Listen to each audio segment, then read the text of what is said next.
Support comes from the Missouri Forest Products Association. Missouri produces wood pallets, railroad ties, white oak barrels, hardwood floors, and more. Details on the variety of products made in the state are at choosewood.com. Colleges and universities have earned a reputation as bastions of knowledge and as one of our nation's most treasured institutions. But along with ongoing budget challenges, there's a widespread crisis of confidence about the value of higher education in today's world. A new book, co-authored by St. Louis's own Holden Thorp, Provost of Washington University, digs into what's really going on and what needs to change. It's titled A Higher Calling: Rebuilding the Partnership Between America and Its Colleges and Universities. Producer Evie Hemphill recently sat down with him to discuss it. She started by asking him about some of the misconceptions that exist about college these days. Yeah, I think one of them is probably the most important one is about how much people pay. Folks look at the sticker prices of these schools and they think that that's what everybody's paying, but the truth is that particularly at selective private universities and other private colleges, the majority of folks aren't paying the full price because thankfully colleges have financial aid programs that allow folks who can't pay the full price to pay less. And so, one thing that often surprises people is that in a lot of states, it's cheaper to go to a school like WashU if you're a low-income student than it would be to go to your state university. And in Missouri and Illinois, that happens to be true.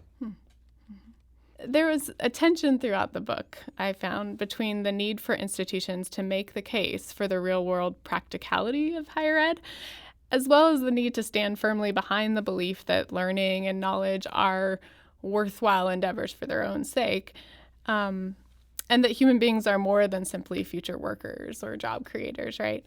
Does that tension feel more like a tightrope these days to administrators? It does feel like a tightrope, and part of what we are advocating is that we do a better job of telling sort of both sides, the folks on either side of this tightrope, what's really going on. For the last 50 or 60 years since the end of World War II, when the federal government launched the GI Bill and decided to start funding research at universities, there's been this partnership. The partnership is that the federal government and state governments that are supporting state universities provide a lot of support for research, and they stay out of the day-to-day decisions about what research gets done and how teaching is done. But the problem we have is that we haven't told each side the full story. We go to talk to politicians and we say, oh, don't worry, we're going to train a workforce for you. We're going to start companies that produce jobs in the local area. We're going to develop real estate and create jobs in St. Louis or wherever it is. And then we go to the faculty council meeting and we say, don't worry, everybody, we got you covered. We got academic freedom. We're going to protect tenure. We are going to ask you to help us run the university. And both sides have a fair criticism, which is they've never really been explained, never really had it explained, that there's this partnership there. So when you go to faculty members who are skeptical about all this and say, we really need you to help us make sure that students have good outcomes when they leave here, and we need you to help us make the case for higher education, they're right when they say, well, you never really asked us to do that. Yeah. And when you go to the other side and say tenure and academic freedom and shared governance are an indispensable part of what we're doing, that it's fair for them to say, well, last time you were here, you were just talking about all the jobs that the university is creating. And so we need a resonance between these two groups so that we can get people together around our common interests. One of the biggest disconnects, I guess, that struck me reading the book was, I'm not remembering the exact statistic, but it was something about most people involved in higher ed strongly believe that students are graduating prepared for the work world and for their first job and everything. And it was something like 11% of business leaders were confident, just 11%. Is that right? That's correct, yes. And it's something a gap that we're going to have to somehow bridge. If only 11%, I mean, I tell my faculty colleagues, I wish it weren't the case, but it's true that the number one reason that college students give for going to college is so that they can get a better job when they get out. If we were going to try to convince the world that that wasn't a good thing, we should have done that 50 years ago, not now. It's very hard to roll that back.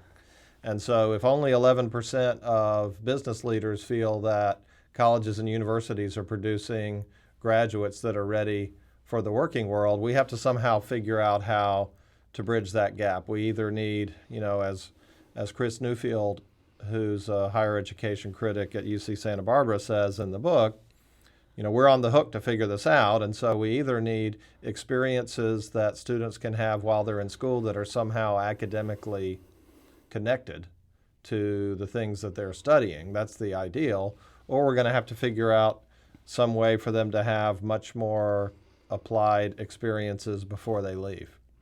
And you're quick to say that colleges and universities are not businesses or should not be run like the same as businesses, and that students are not customers. I think that's really early on that you say that in the book.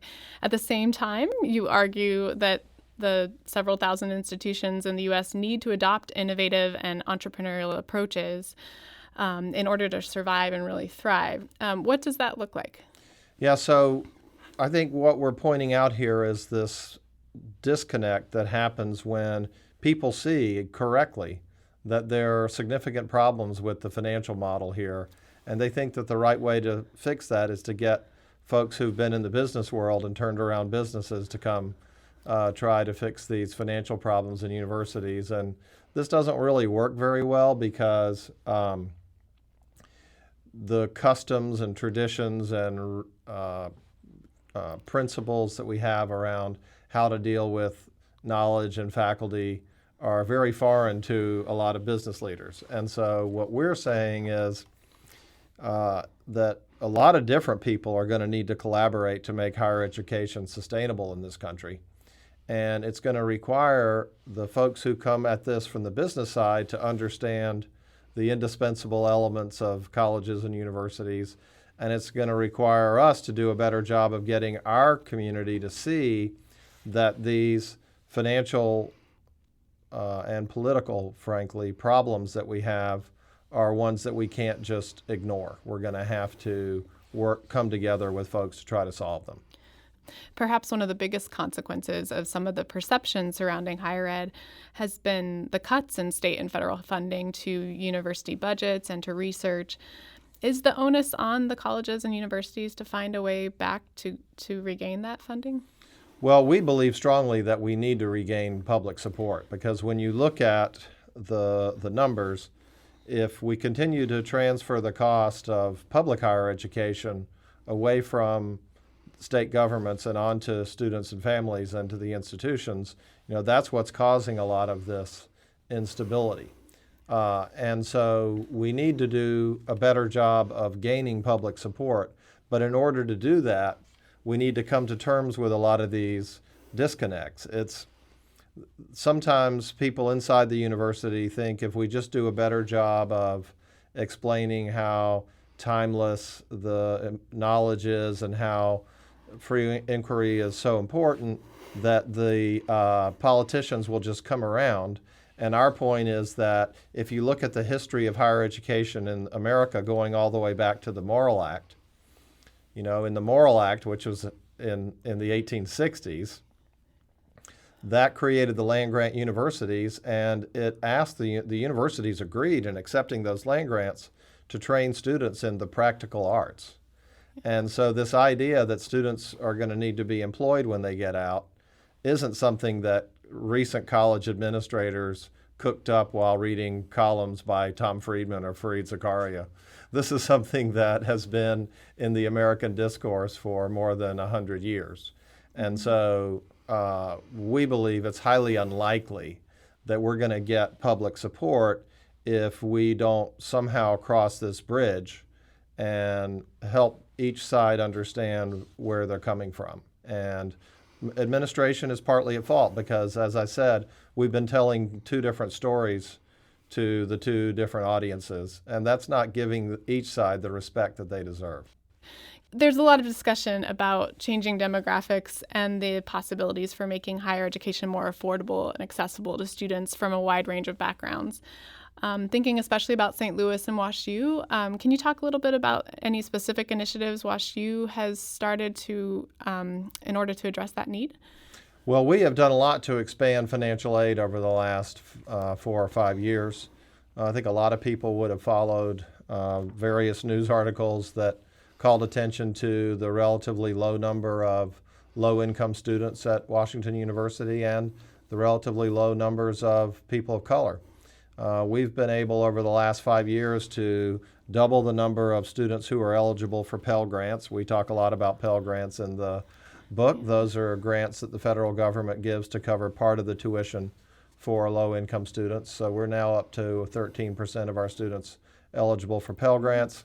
We're over 10% pretty consistently for African Americans and very close to 10% for Latina and Latino students. And these are things that institutions need to be pushed to do.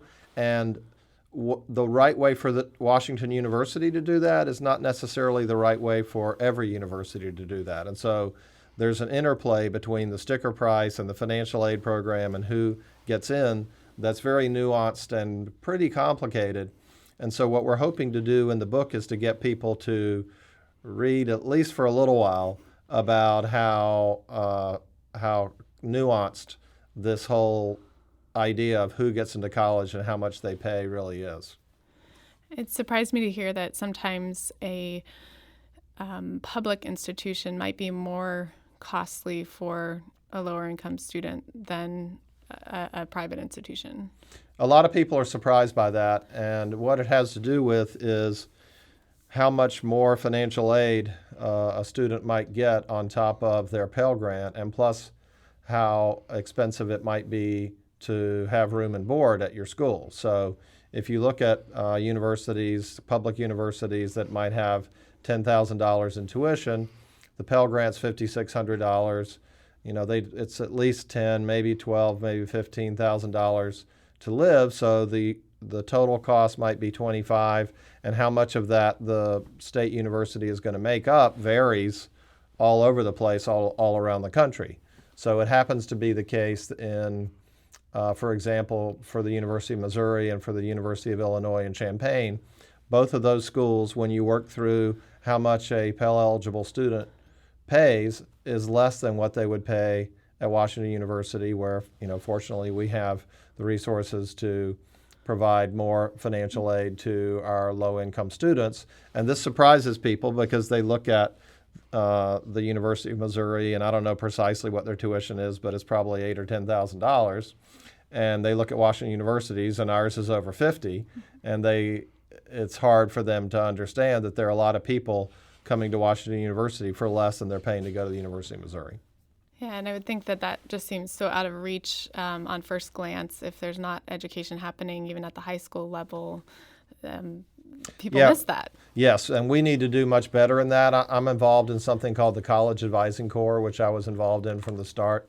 The College Advising Corps is an organization that recruits recent college graduates to work in schools where we believe there would be a number of low-income students who can get into outstanding colleges, and we work one-on-one with those students when they're, often in an environment where the guidance counselor at that school wouldn't have the opportunity to help them in the way that they need, and we help them get their financial aid form filled out and make sure they're applying to the best colleges they can get into. But yes, again, it's a very complicated system.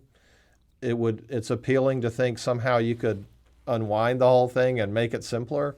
But again, over the last 50 years, it's only gotten more and more complicated. So it's kind of hard to think that we're going to somehow back up and make this simpler. So what we're going to have to do is take the responsibility for getting more people to understand how all this works. And again, that's one of the things that we're trying to do with the book. That's WashU Provost Holden Thorp discussing the state of higher education in America, which is the subject of his new book. We'll return to this conversation in a moment. This is St. Louis on the Air on St. Louis Public Radio, 90.7 KWMU. Thank you for listening to this St. Louis on the Air podcast supported by University College at Washington University, with undergraduate and graduate programs part-time, evening, and online. University College at Washington University, offering world-class education within reach. And we're back to producer Evie Hemphill's conversation with Washington University Provost Holden Thorp about his new book on trends in higher education. This isn't the longest book. It's a fairly quick read for a book on higher ed, I thought, by the way. But one sort of sector of university life that I was curious to hear more about was the role of staff in hopefully rebuilding the partnership between America and its higher ed institutions. Do you see a significant role for staff? There seems to be more and more staff, just numerically speaking, as part of these academic communities. Yes, thank you for raising that. So we've written two books that the first one was read by more people than we thought it would be, and we're hoping the same thing is true for this. And part of how we think we've done that is by making them short enough that you can read them in a few hours. We like to say, a cross-country plane flight is kind of what we're aiming for.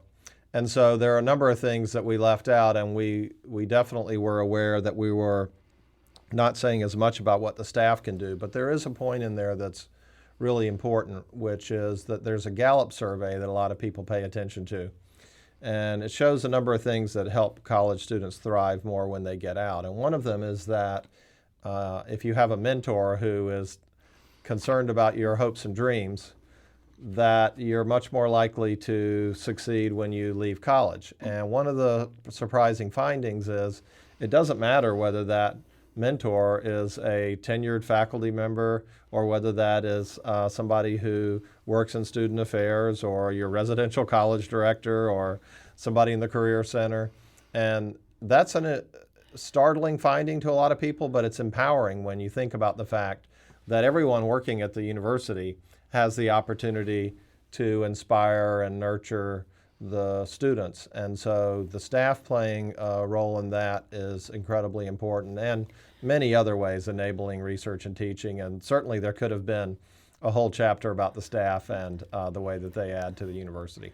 And you do touch on the situation of adjunct professors and part-time instructors in higher education, and you seem to suggest that the situation does need to change to a certain degree around adjuncts.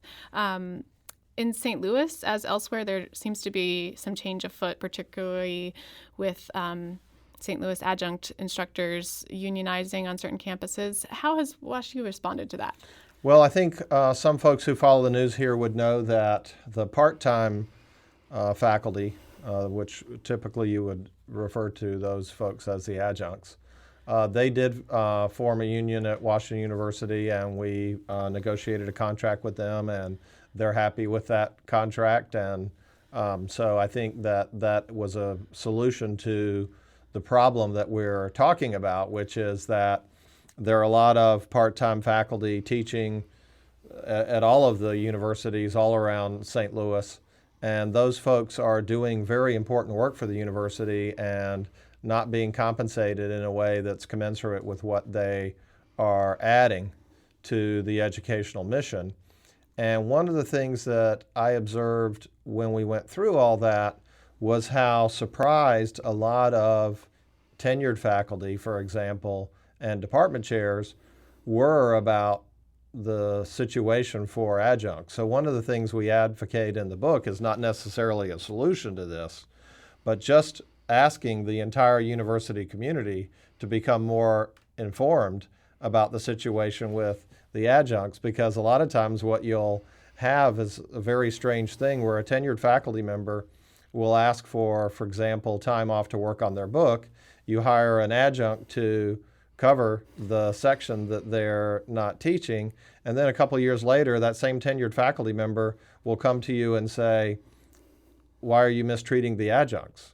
Well, okay, the administration deserves part of the blame for that, but the tenured faculty are also playing a role in creating the need for more adjuncts. And we don't really have a prescription for that, except that we would just think more people need to be aware of the dynamics of this. And speaking of tenure, you make an argument for the value of it among faculty as a practice that's long been in place and probably should continue, both from a recruitment and retention standpoint and in terms of academic freedom. Are there concrete ways, though, that universities can continue tenure while having tools to, say, crack down on a powerful bad actor? Yes. Well, so as you did a great job of stating our arguments for tenure. I mean, one of the things that we believe is very important is that as we talk about, most of these institutions are permanent institutions, and administrators do stay around a long time at Washington University, thankfully for us, but at a lot of schools, administrators turn over pretty frequently. Students come and go.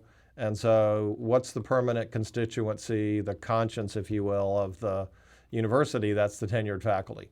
So that's kind of the philosophical point. There's also an economic point, which is we pay tenured faculty much less than we would if they didn't have tenure. And that's a cost savings for the university. You're bringing up another point, which is that sometimes there are problems that occur with tenured faculty, either because of actions that they might have taken that are not consistent with the values of the university, or another thing that gets a lot of attention is when tenured faculty hang around the university for a long time, long after their teaching and research has been at the level that it had been. That latter part we feel is almost a negligible problem. Those cases sometimes get a lot of attention. But when you look at the overall cost savings that come from tenure, there's not a lot of wasted cost that comes from faculty members who abuse tenure later in their career.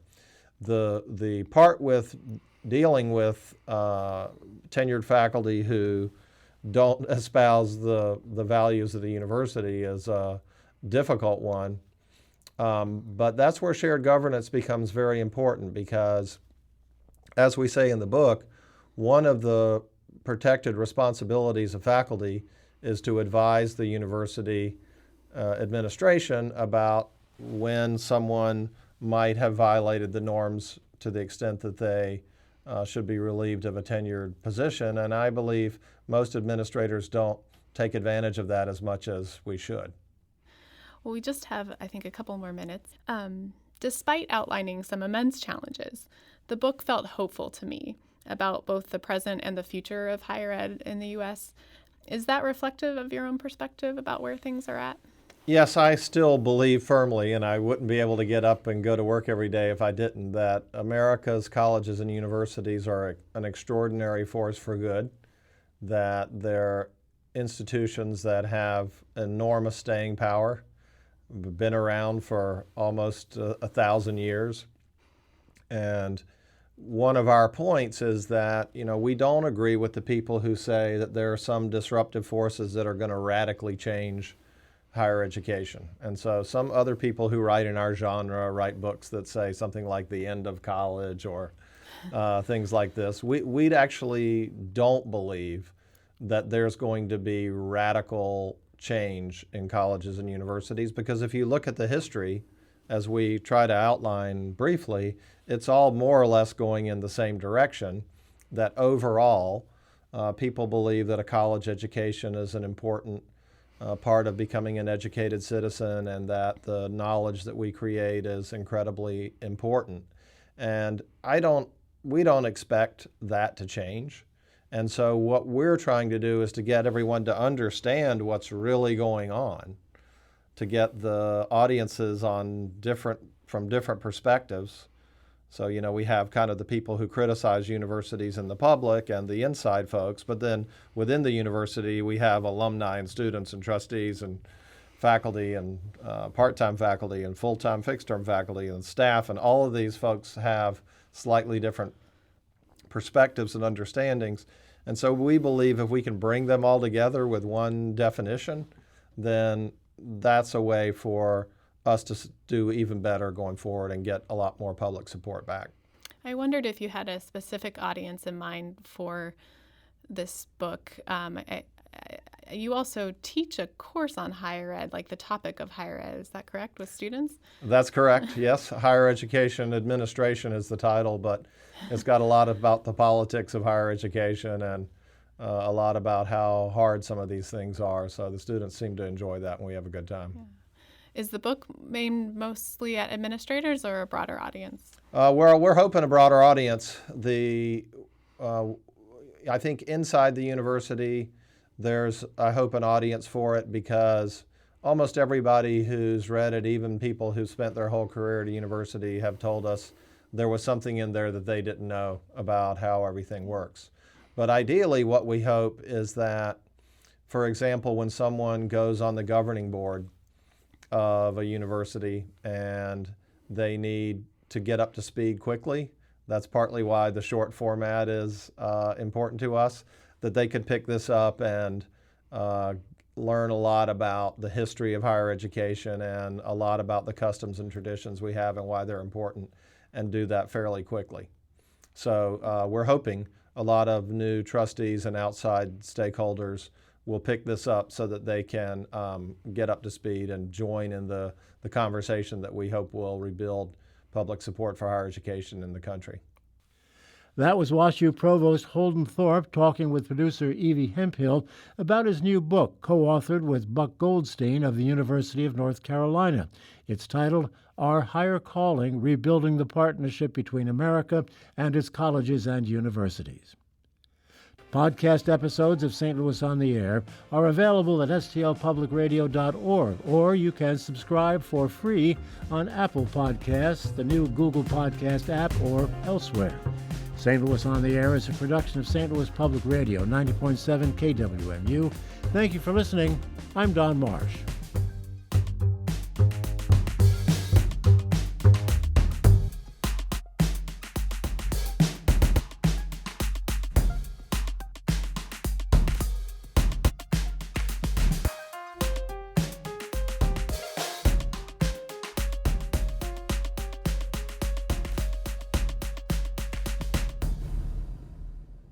Support comes from the Missouri Forest Products Association, committed to conservation and careful management of the state's forests to make them more resilient and better habitats for wildlife. ChooseWood.com.